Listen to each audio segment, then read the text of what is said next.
Hello out there to you Discovery News readers. I'm Amy. I'm a social media specialist here at Discovery News, but by now, of course, you know me better as the person who reads all of your Facebook and Twitter comments. And then at the end of each week, I sit down here and we discuss some of the funniest, some of the most insightful, and of course, who could forget, some of the angriest of your comments. But before we get to that, and in honor of Halloween, let's recap some of the scariest science stories from this week. Woodpeckers are coming back from the grave. You may be possessed by your gut bacteria. Spiders will always find you.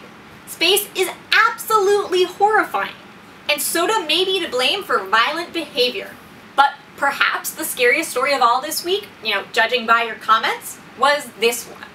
Population to reach 7 billion. Yes, folks, this is the week experts say our population on this planet is going to reach the 7 billion mark. And it's fair to say that your reactions on Facebook were a bit mixed. Some of you took it personally. Jack said he's not leaving.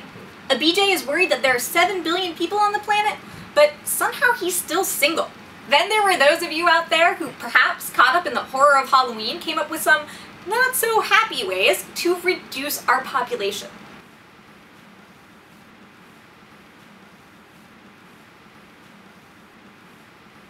And then, of course, there were those of you who looked on the bright side. Michelle said, "We'll make it work like we always have." And Matthew thinks it's a great time to move to the moon. I mean, I guess as long as those 7 billion people aren't drinking soda, we should be perfectly fine. Which brings me to the story you have to check out this week. It's got horror, food, and people. Gruesome body parts full of carbs. There's an artist baker in Thailand who's started creating bread in the shape of, well, body parts. He says it's about Buddhist philosophy and also hopes that it makes people ponder whether or not they're consuming their food or if their food is consuming them.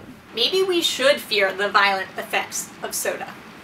So that's it for this week. Be sure you like us on Facebook, that you're following us on Twitter, and that you're signed up for our daily newsletter, which you can do on our website, discoverynews.com. Keep your comments coming. I read them all, and check back next week to see if I'm highlighting one of your comments, even if you are now competing with 7 billion people.